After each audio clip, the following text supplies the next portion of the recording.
Hi, my name's Cala Jamison. This month, the York College History Department is sponsoring a series of moments in Black history to share some incredible stories during Black History Month.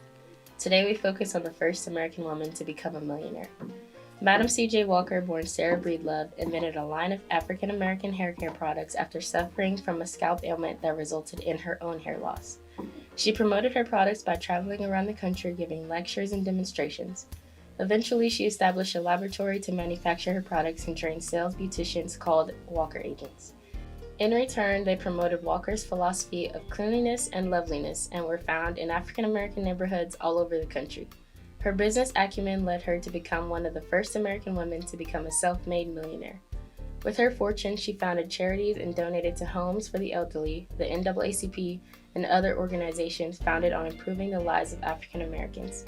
She also donated the largest amount of money by an African American toward the construction of the Indianapolis YMCA in 1913. A relentless innovator, Walker encouraged the Walker agents to be successful in their sales, but also charitable. Today, we celebrate her legacy as a brilliant businesswoman and an awe-inspiring benefactor.